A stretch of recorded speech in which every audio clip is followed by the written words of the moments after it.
Hi, how are you doing? Purpose of this little video here is to review and discuss some of the things that we did in our introduction to meditation class, or perhaps you sat in some of our hospice group discussions, or maybe a friend had you look at this.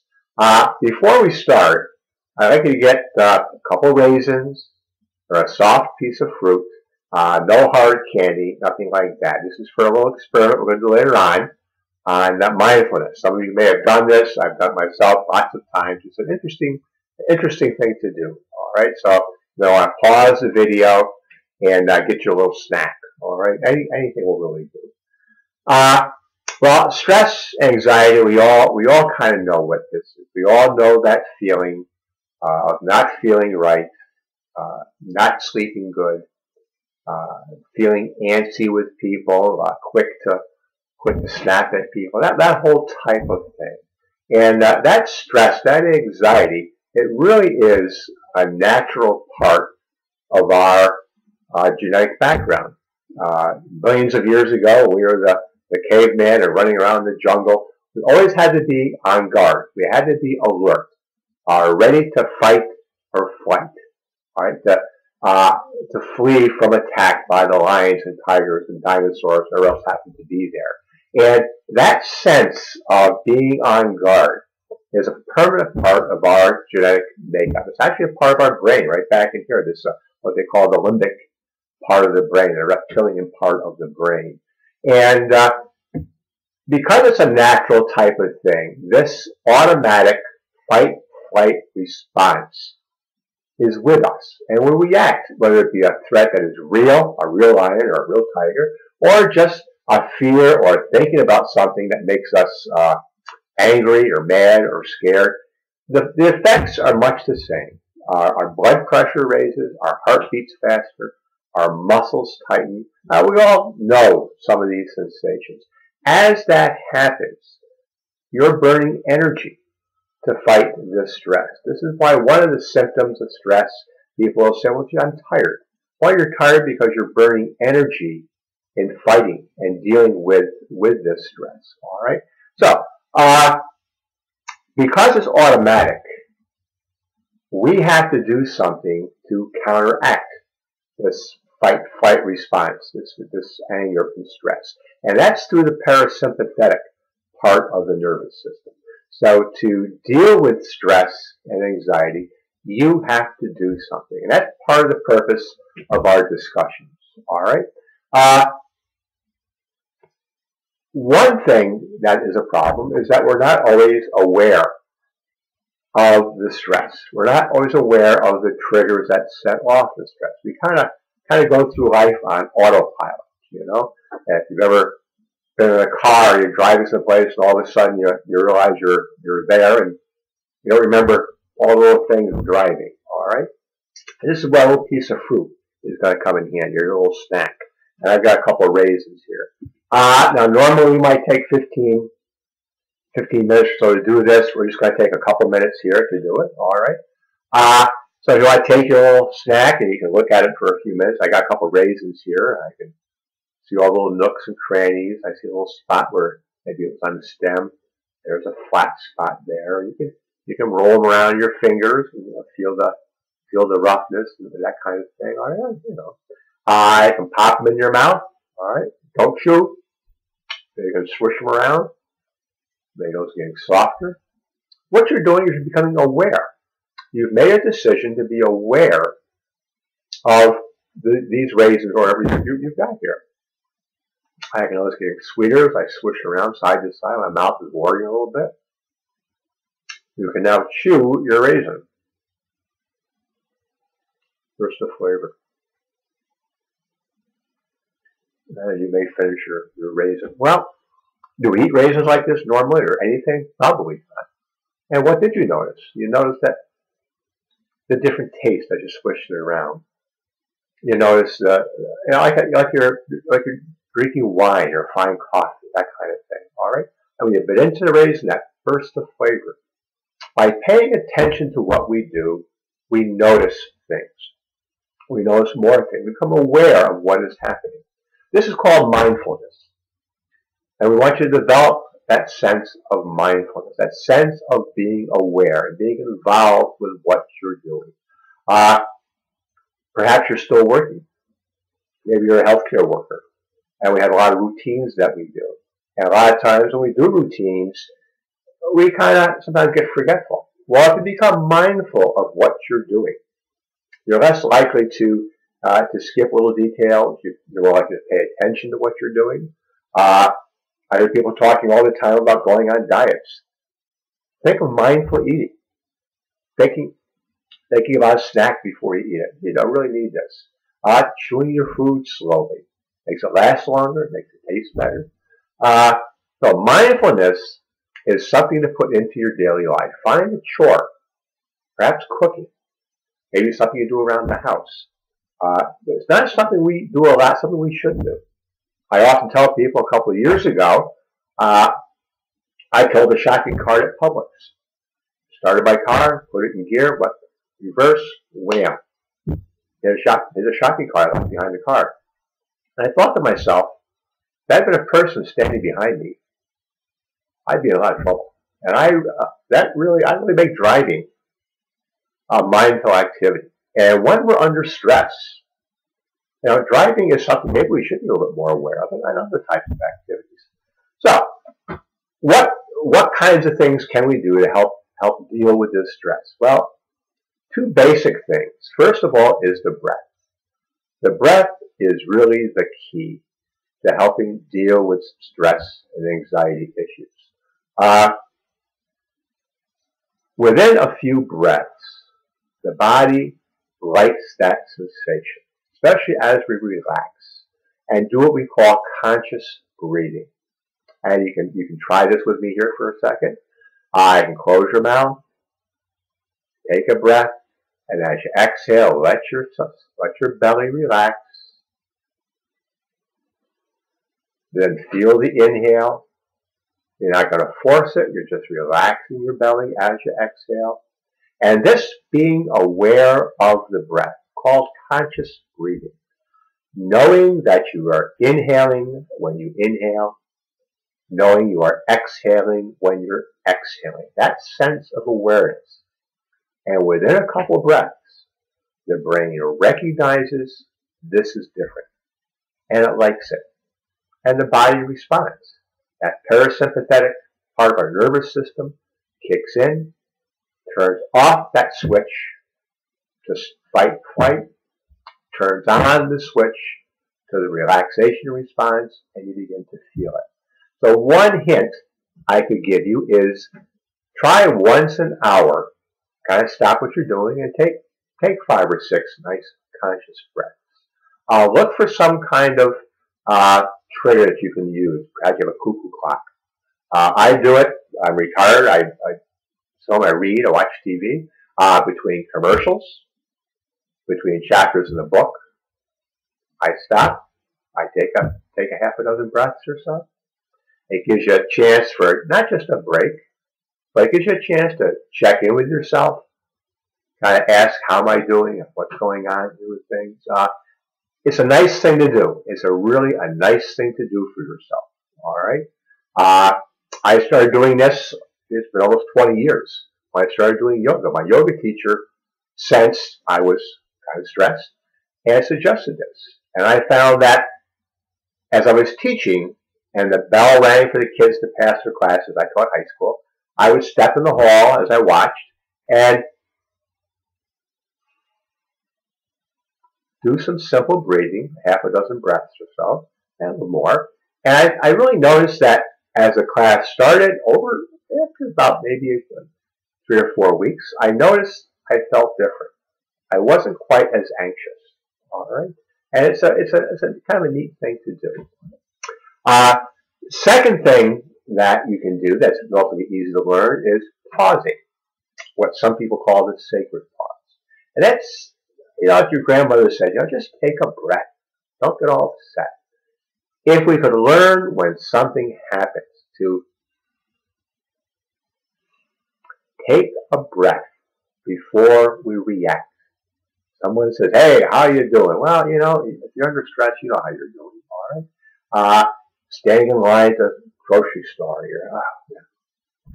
Just take a breath. It acts as a pause, a caution light. And then if you add another couple breaths, it gives you a little bit of time, just a few seconds. It gives you some space between what you think and your reaction. It lets you respond to something instead of reacting to something. It's a skill that takes time. You have to practice. You can practice while you're driving. You can practice standing in line at the grocery store or the post office. Any number of opportunities. And what you learn is that it works. Is that by taking a pause, you calm down a little bit. You're able to think. You're able to say, well, maybe I'm not going to say something. All right? So that's called the sacred pause and 3 breath practice. All right? Some other things that you can do to take a little bit more time are some techniques. One is a world's shortest yoga routine. All right, I like to call this. And you just sit up nice and tall, and you can relax your shoulders. All right, and you can inhale and look up, and exhale and look down. And you can do this, half a dozen times. We're not going to do it that long here, but nice and gentle, up and down. You can go back to center and exhale and look to one side, inhale and look to the other side.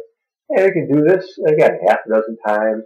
I like to bring my opposite shoulder back. I feel a bit more of a stretch there. You can let your ear relax to one side for a few breaths. Let your shoulder dangle.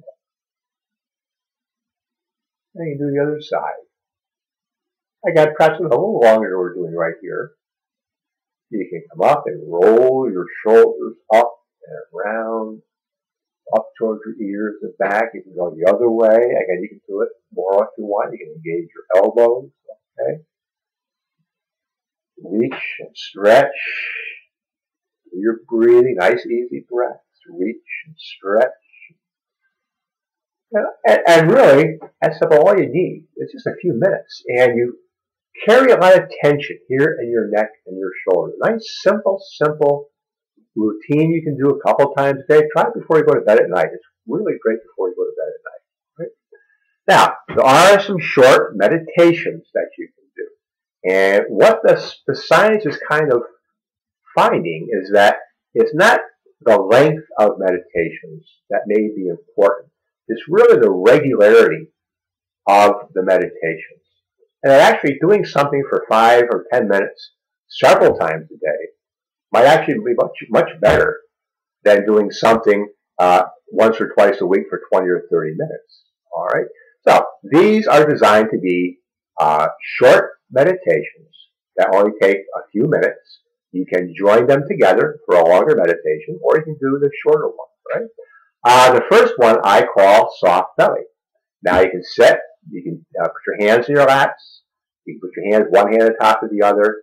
Don't interlace your fingers because the fingers might fall asleep. You can do it with your eyes open. I prefer doing my eyes closed. I find that ease works for me. And we just sit. We find our breath. And you let the belly relax on the exhale. And as the belly relaxes, the breath becomes a little bit more complete. You're not really forcing it. You're just letting the belly relax as you breathe. And as the belly relaxes, your feet relax into the floor, your hips relax into the chair. All right. Another type of meditation that can be done is we call this mindfulness of the breath. So again, you would sit, feet flat on the floor, sit up relatively straight, your hands in either position. I got my eyes closed. We find our breath. We get comfortable. We find our breath. Once you're aware that you're inhaling when you inhale and you're exhaling when you exhale, you begin to notice that shift, a switch, if you will. All right? a shift in the way you feel, a sense of calm, a sense of presence. All right? Some people feel in their forehead a sense of feeling. All right? And we can put your exhalation into the forefront of your thinking. All right? And just pay attention to the exhalation for a moment. Feeling again the belly relax. The air rushes out of the nostrils. And you can stay with that for a moment. Then begin to notice the inhale. Air comes into the nostril. The belly rises. And you can stay with that for a few moments. Then begin to notice the inhale and the exhale. And be aware of the contrast and the sensations, any sensations. The air rushing in, out of the nostril. Perhaps a little bit of a different place. A whisper, a whoosh. The belly rising and falling. As all of this goes on, of course, your mind is going to wander. You're going to have distractions. And that's perfectly normal through this whole process. There's a part of your mind that does not like change, even when it's good for us. If you've ever been on a diet, if you ever tried to quit smoking, there's that little voice inside that says, oh, yeah, just have one cookie. Just have one cigarette. Well, that same part of our mind that doesn't like change distracts us from this meditation. It's part of the reason why we get distracted. The trick, if you will, is when you're distracted, is to simply recognize, oops, I'm distracted, and come back to the breath, wherever you happen to be. Don't argue, don't discuss, don't yell at yourself, don't get angry, just, oops, and come back. So many of our distractions are from things in the past, and we can't change the past, and you can say it to yourself. Or the worries about the future, and you really can't predict the future, and you can say that. If it's something you have to take care of now, you got to mow the lawn, you got to make that phone call, whatever it has to be, well, make a point and get it done, and maybe it won't bother you. All right. As we're feeling the contrast of the breath here, you can find that pause at the end of the exhale. Whoever thinks about that? But now we're developing this sense of mindfulness and awareness. And you notice that pause is quiet and peaceful. Feel the pause at the end of the inhale. Same sense. Peace, presence, being there. And you can stay with this for whatever length of time you want. Another type of thing we can do for a short meditation is to, again, find your chair, your hands, close your eyes, whatever you're doing here. We can pay attention to the body. So you would find your breath, again, become aware of your inhaling when you're exhaling. And then begin to notice your body. Maybe you feel your feet anchoring into the chair, into the floor. Your hips anchoring into the chair. Maybe you have an ache or a little pain. Well, maybe just notice it for a second. Just breathe with it. And if you have to adjust your seat, you can do that. Maybe you notice an itch. And instead of stopping and scratching, just stay with that itch for a few moments and see what happens. And just let it dissipate on its own. And what you may find is that it only lasts for a breath or two, and it reaches a peak, and it kind of goes away by itself.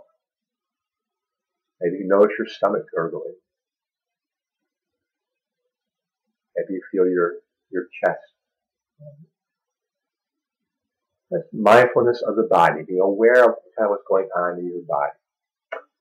Often as you're doing that, you're going to have different feelings or emotions may come up. And an emotion is connected with a physical symptom at the same time quite often. So as you're sitting, if you notice perhaps fear or anger or even sadness, just stay with that for a moment and ask yourself, where do I notice that? And maybe fear or anger, maybe your stomach, your chest gets tight. You can stay with that sensation for a moment. Maybe sadness, you feel it in your chest. And maybe notice what happens. That as we pay attention to the symptoms of the feeling, the ache in the heart, or the upset stomach a little bit, or the pain in your shoulders or your back perhaps, that it tends to dissipate. All right, it lessens a little bit. Another thing you can do is to become aware of sounds. All right. So as you're sitting, and again, you can do these all in conjunction with one another. You can do it separately. You can sit. Perhaps in the morning, maybe you have a deck and go outside and sit and just listen to sounds. But try not to identify the sound as such. Or maybe not just saying bird or dog, car, noisy neighbor, just the texture of sound. Loud, quiet,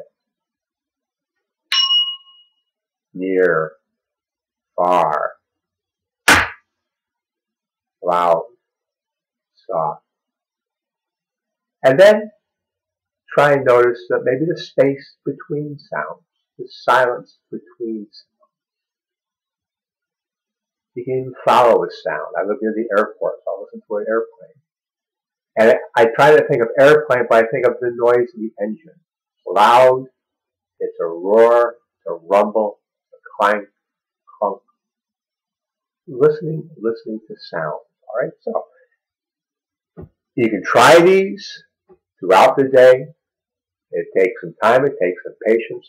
What I would suggest, what I try and do is to kind of write times down when you want to do some of these things.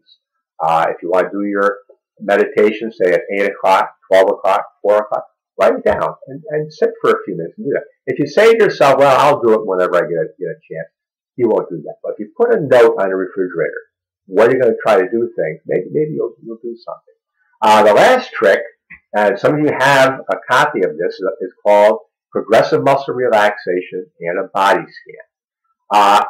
The progressive muscle relaxation is you just simply you do while you're sitting, you do while you're lying down. A shorter progressive muscle relaxation is great if you wake up in the middle of the night, can't go back to sleep. All right, a nice way to remove stress. You can just sit or lie down and just start your legs and give a squeeze in your legs. Take a couple breaths, squeeze and release. You can take a breath in your hips. Squeeze your hips, squeeze and release. You can shrug your shoulders and make a fist. Squeeze your arms and your biceps. Squinch your face all around. You can open your mouth, stretch out your tongue, releases tension in the jaw. And then you can do the body scan. This is a quick version. The CD that some of you have is about 20 minutes. But this is a quicker version. Then just start at your feet and tell your feet and your legs. You can do one leg or both legs and just identify your feet and your legs and just tell them to relax and take a few moments and see if you can feel them relax.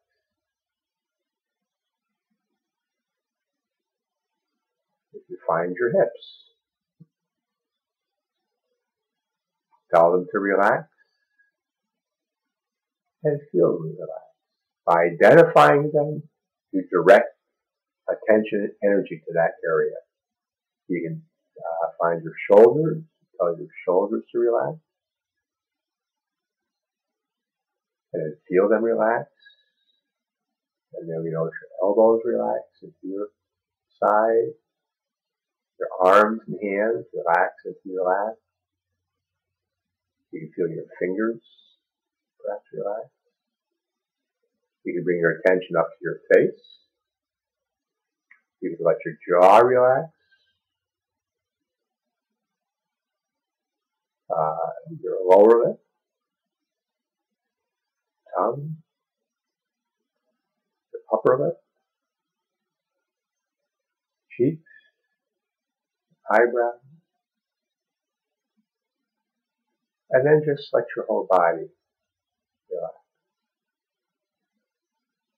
That's just a quick version of a body scan and progressive muscle relaxation. All right. The library has many copies of different programs that do this kind of thing. Someone asked about a book. If I could get only one book, it would be Full Catastrophic Living by Jon Kabat-Zinn. Discusses stress, mindfulness, meditation. It's an excellent, very good book. I would recommend it. All right. So, good luck with what you're doing, and start your practice. And thank you, and take care.